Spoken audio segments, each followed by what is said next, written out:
Welcome back, everybody. Thank you for journeying with me on this road. Let's look for some lost souls. AML forever. Staying hopeful. We out there. Call your family. Call someone. Call someone who cares about you before it's too late. Hey, what's up, guys? Welcome back to the channel AML Films, and we out there. We out here in the middle of the black hole, Kensington, in the middle of the struggle. You know, it's a lot of people out here, you know, that's struggling. And I met a very nice person today. Can you please introduce yourself? Oh, my name is Rebecca. Rebecca Barber. So, nice to meet you, Rebecca. How you doing today? I'm freezing. I froze all night long. Out in the cold. Yeah, I see you. I know you were shivering when I was going by, and I'm like, it's tough, right? Very tough. It's like people, they just give you weird looks instead of like helping you more. It's like instead of helping, it's like they just want to judge you and criticize you and, you know, say things like that aren't right to you. Like whenever I try to talk to somebody, I'll you know, nicely say good morning, and it's like they can see I'm having a hard time, and it's like instead of them helping me, it's oh, you shouldn't be out here, so why am I going to help you out? But that's the reason, is that more people, if they would help, wouldn't have to be out here in the cold so much. Yeah, exactly. Yeah, exactly, Rebecca. You know, we are losing humanity in this world, and that's not cool. So how old are you? Oh, I just turned 20. You're very young, Rebecca. Well, where are you originally from? I'm from Wilkes-Barre, and I came down here like 6 months ago, and somebody left me down here, and I ended up getting stuck. So it's like ever since then, like everything went downhill really quick because all my stuff got taken out of a car that somebody brought me down here, and I pretty much just like lost everything and very quickly, and I was actually doing good for a while. Right. It's a tough situation. I came down here to cop dope that I should have never went, and I didn't trust the person that was bringing me down here because he started smoking crack, and he smoked the gas money up to get home. So I didn't know he was smoking like crack like that. So he didn't tell me. So I thought that we were just gonna go home, and he didn't. So I found out that I'm sorry, I'm so cold. No. But So you came down here to get dope, and you just end up getting stuck. Yeah.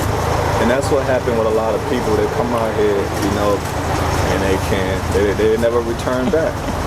So dope is your drug of choice? Fentanyl? Dope, yep, fentanyl. It's fentanyl and shrink. How long have you been using that for?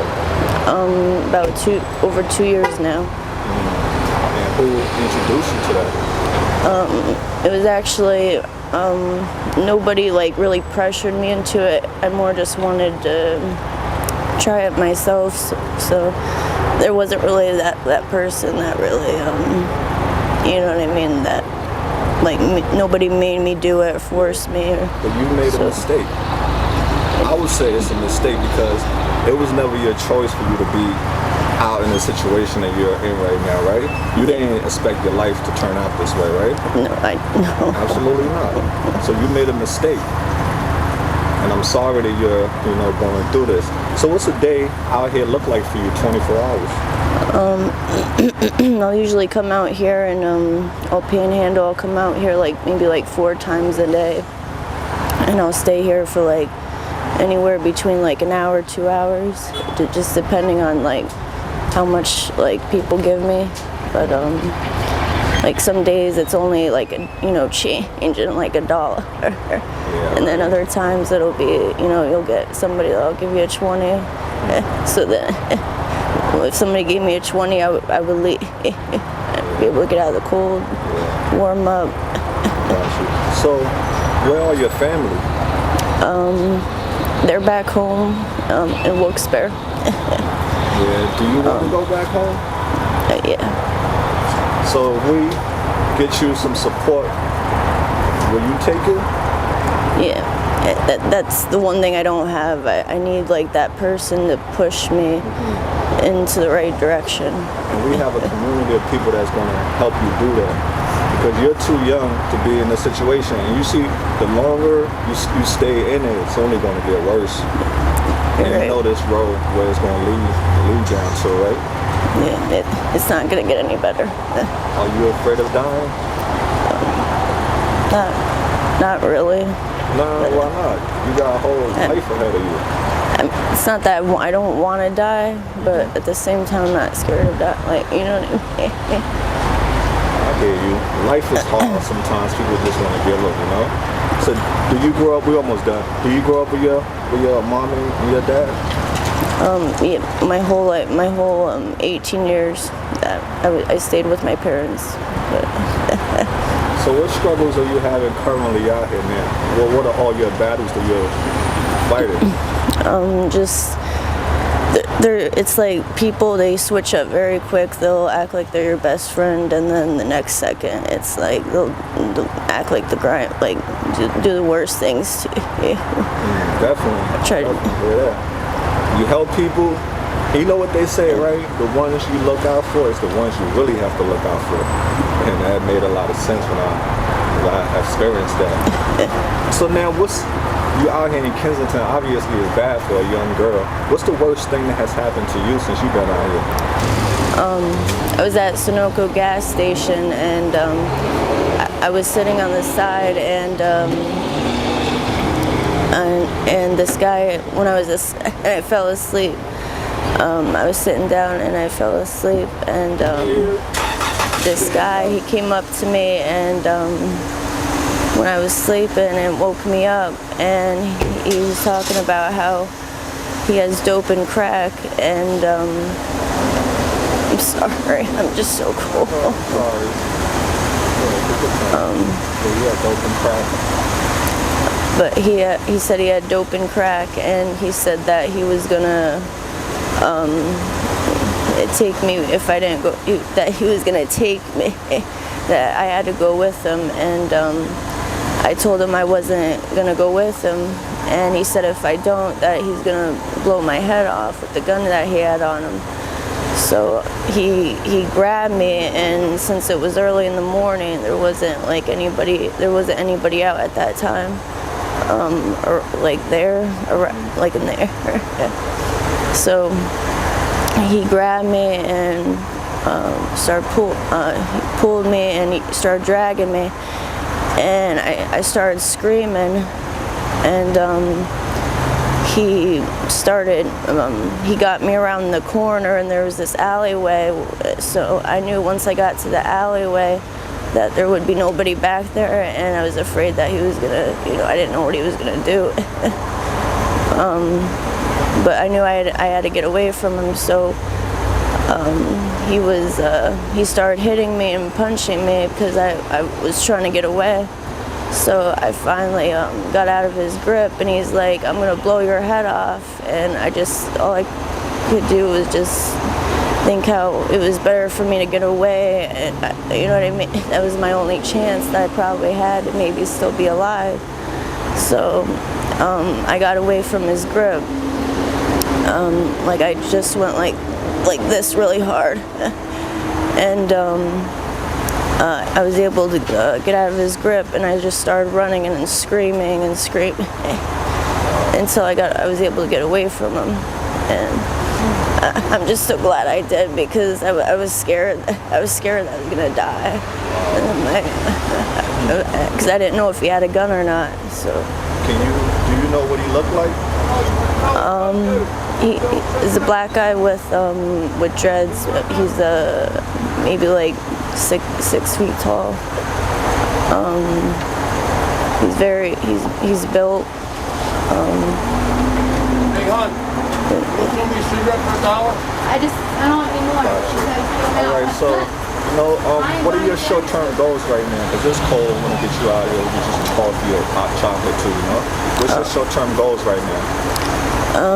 Just to work on small little goals, like simple things like making sure I get my laundry done, like laundry done in time, and I try to keep myself clean and work on like getting on a methadone program or something because it's too cold out here. Yeah, definitely. You're gonna freeze out here, you know? Are you homeless? Yes, I am. Where do you sleep? I sleep in a tent right now. Wow. So what is it like being homeless? It's very hard because there's a lot of homeless people out here, so it can be hard to make it when you got everybody else trying to do the same thing, the same hustle. A lot of people get too greedy, and then it's like instead of them letting you make some of the money, they just want to take everything, and that's another thing that makes it a lot harder. But I think a lot more people should get like on a program like methadone or Suboxone, or like at least try it and see if it works because it's too cold. Yeah, well, I hope you do the same thing too, okay? And I'm going to give you my card so that way when you're ready for help, you want to go, you hit me up. All right? So let's go get some hot chocolate in there. All right? Let's go get you some hot chocolate, all right? Thank so that you. way we can stay warm. Sorry. Nah, go ahead, listen. There ain't no light. That's all good.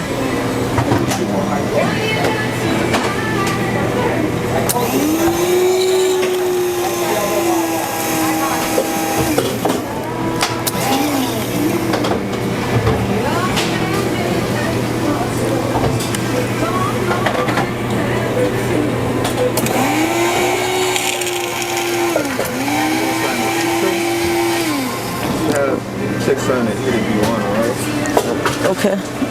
Thank you. I'm so hungry. This is yours. Put this in your pocket, all right? Thank you. Okay? Yeah, so get what you want something to eat, I'll pay for that, all right? Thank you so much, sir. We don't have any regular coffee. Any of those things right there?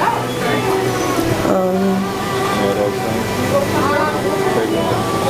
Yeah, it's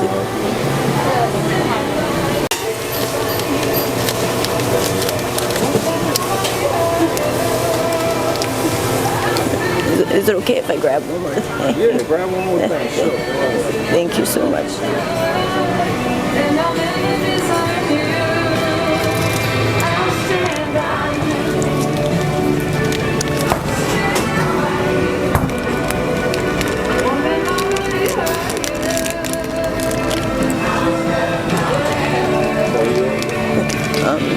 Is it okay if I grab one more burrito? Yeah, grab one more thing. I got to struggle with her. I know how it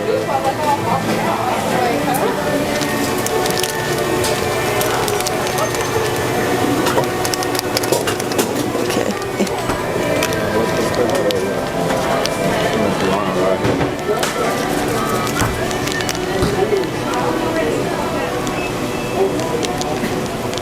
Thank you so much.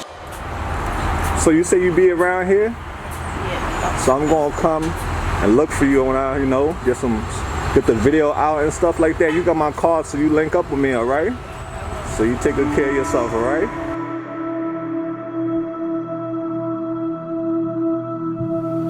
Such a sad story of a young girl in a place where she shouldn't be. If she don't get out of here as soon as possible, it's only going to get worse. I pray that we can be able to get her back home to her family. And if her family is out there watching this video, please reach out. Please. let's get Rebecca home off these streets. There's too much danger out there for her, and she's so young, so vulnerable. I'm sorry about that, my microphone was low. But yeah, as you guys can see, this is a tragic story of a young girl who came down to Kensington with a friend to get some dope, and apparently he had other plans, and she got stuck out here, stranded in a bad place at such a young age. Pray for Rebecca, everybody.